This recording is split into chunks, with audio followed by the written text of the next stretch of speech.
respect and admiration do you have for someone like Ricardo that's been able to last so long in one stop in this era of NBA coaching carousel? I mean, it's amazing. Obviously, he's done so much for the Mavericks organization. Obviously, brought a title here. But the longevity just speaks to the commitment to the work, commitment to the craft, pouring in the amount of players that have come through here that have constantly gotten better. You talk about the players that they draft, the players that they bring in here from a lot of different avenues. A system that is one of the best in the offense.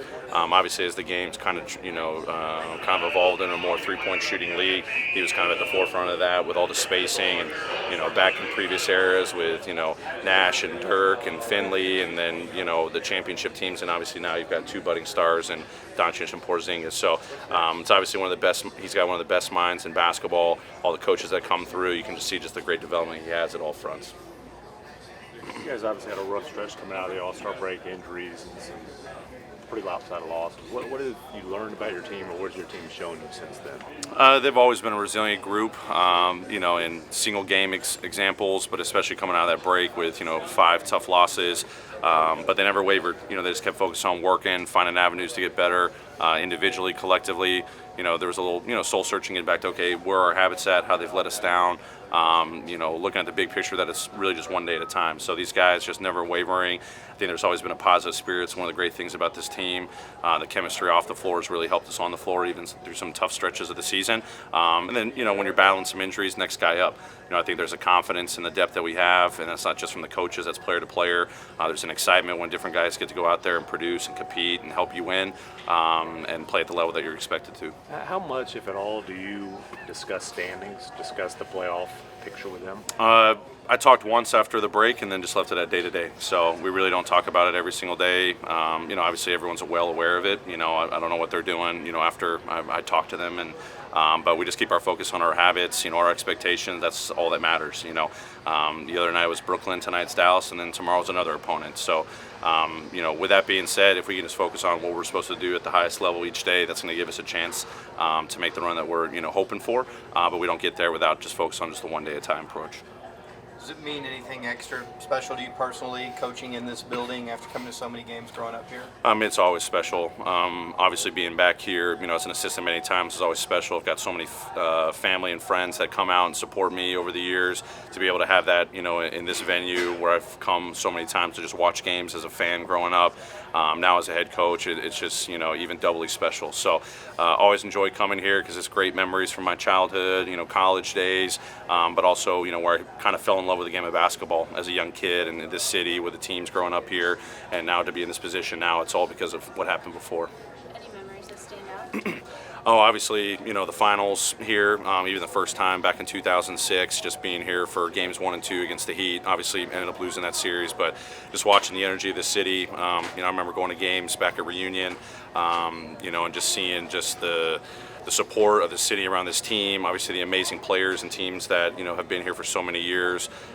This is obviously one of the best organizations in sports, but also for this city. How much support there is, and be able to see them go to the finals, obviously win the finals even from afar. I was actually working for the Spurs. That was kind of conflict of interest a little bit, somewhat, but I was excited because I'd been a fan for so long, and so many great memories being here in this building, but then also knowing how much it meant to this city. What would it mean to this franchise, and mainly to those young players in there, to be a playoff team of the year when a lot of people didn't think that was going to happen? Yeah, honestly, we haven't really talked about it. Our expectation is we just want to be the ultimate competitors and the ultimate unselfish team that we can be.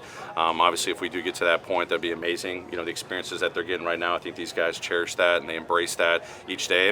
Every team's trying to play at the highest level right now, even leading up to the playoffs. So, if that opportunity comes, it'll be great for these guys. What we're hopeful is that we're just building an environment, a program where we're talking about that every single year. Tell me, whether it's Josh coming up from the hustle or Borgie or even Anthony Tolliver at this point, What is it about this team that allows these guys to get acclimated so quickly and just get into that team culture? I think it's their teammates, first and foremost. These guys have a great ability of just embracing one another, helping each other. Obviously, obviously we have a responsibility as the head coach and our coaches, getting guys up to speed, and credit to our G League staff to get guys ready as well that are contributing right now. But then when they come in here, they just get acclimated with their teammates, the relationships they're building, the positive atmosphere. I think that just really helps guys settle into this, unselfish style of play and high competitive environment where they all, lean on each other. I mean, that's what it's been since day one. Our young guys lean on our vets, new guys leaning on older guys that have been here, say, just a couple months in this system. But it's truly just the teammates. That we got a strong locker room. I think these guys enjoy playing the style of play that we got and going out and competing. So when new guys come in and, whatever role, whatever capacity, wherever they came from, I think it's a nice transition because they lean on each other. Is there room for the fun part of that too, when we see the guys on the bench having fun, supporting their teammates, or the joggers and everybody catching up with that? Sure, and that's all organic. That's all something that they create on their own. As a coach, you have to take a step back and just watch and say that's happening because of them. We're not creating that. We just want to have them go out there and compete and have fun doing what they're doing, working every single day, even if it's not games. But then the guys just carry it and run with it. Everybody good? Great. Thanks, everyone. Hey there, NBA fans. For exclusive NBA content, subscribe to Fanatics View YouTube down below.